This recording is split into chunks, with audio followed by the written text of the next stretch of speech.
नमस्कार दर्शकों, तो स्वागत है आप सभी का आज की इस वीडियो में। तो दोस्तों आप सभी के लिए लेकर आए हैं फिर से एक आध्यात्मिक ज्ञान चर्चा। तो दोस्तों हर बार की तरह इस बार भी हैं दो गुरुओं का विचार। तो एक तरफ है संत रामपाल जी महाराज और दूसरी तरफ है देवकीनंदन ठाकुर जी महाराज। तो बने रहे हमारे वीडियो के अंत तक। तो जो भी भाई हमारे वीडियो पर नए हैं तो लाइक शेयर सब्सक्राइब और बेल आइकन को दबाना मत भूलिए। तो चलिए शुरू करते हैं आज के आध्यात्मिक ज्ञान चर्चा और पहले जान लेते हैं देवकीनंदन ठाकुर जी महाराज जी का विचार। तो चलिए वीडियो स्टार्ट करते हैं।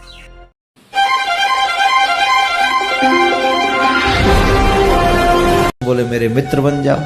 भगवान सुदामा से कह रहे मेरे मित्र बन जाओ। सुदामा ने कहा ना, हम नहीं बनेंगे। क्यों? बोले मित्रता बराबर के लोगों में होनी चाहिए। शेर से मित्रता करे, गिदड़ से करेगा तो कैसे चलेगी? राजा से मित्रता करे, किसी भिखारी से कर लेगा तो कैसे काम चलेगा?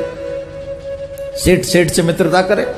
मित्रता और व्यवहार बराबर के लोगों में करना चाहिए। मित्रता और संबंध हमेशा बराबर के लोगों में करना चाहिए। बहुत से लोग कहते हैं कि महाराज हम आजकल एक शादी चल रही है, उसका नाम मैं नहीं लूंगा यहां से, बड़ी अलग सी है, बच्चे अपनी मर्जी से करते हैं। मेरे से लोग पूछते हैं कि महाराज इंटरकास्ट शादी नहीं करनी चाहिए। जब भगवान ने तुम्हें तुम्हारी कास्ट दी है तो इंटरकास्ट जाने की जरूरत क्या? चलिए अब जान लेते हैं जगत गुरु तत्वदर्शी संत रामपाल जी महाराज जी का विचार।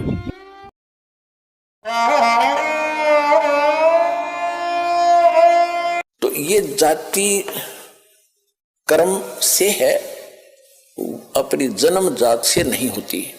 जैसे आज कोई भी लड़का, जैसे हमने देखा एक जाट और जहां दास सर्विस करता था नहर विभाग में, वहां चिनाई का काम करता था, राजमिस्त्री कहलाता था, राजमिस्त्री। और गांव में भी उसने राजमिस्त्री कहते थे, जाट होते हुए भी। तो इसी प्रकार एक ब्राह्मण का लड़का दिल्ली में नाई की दुकान खोल रहा है, बार्बर, तो उसको राजेश बार्बर कहते हैं, जबकि वो पंडित है वर्ण से, लेकिन कर्म से वो बार्बर नाई कहलाता है।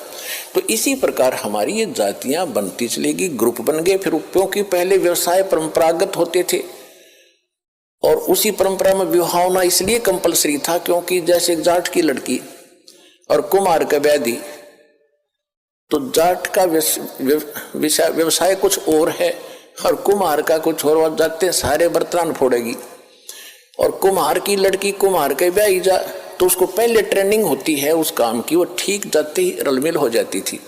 इसलिए हमारा विवाह अपने वर्ण में ही अपने होना कंपलसरी था, अनिवार्य था उस समय।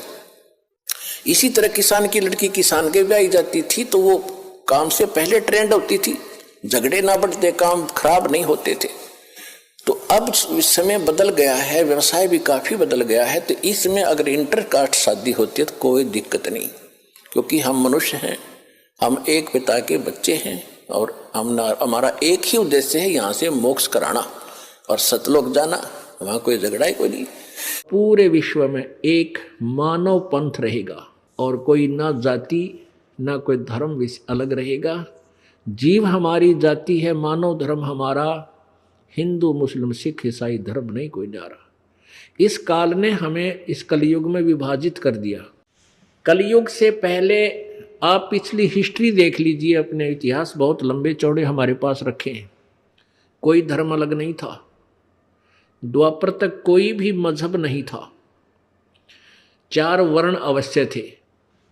अभी कलयुग में काल को पता था कि ये कहीं मेरे जाल से निकल ना जावे, इसलिए कई मजहब बना दिए। आपस में लड़ो मरो कटो, अपने अपने धर्म को उत्तम बतावे। कहते हैं कोई एक है मारा राम बड़ा है, कोई एक है मारा राम बड़ा है, कोई एक है खुदाई रे, कोई एक है ईसा मसीह बड़ा है, ये बाटा रहे लगाई रे, कोई कहे ईसा मसीह बड़ा है। कहते इस प्रकार ये अलग अलग से बाटे बैठे हैं।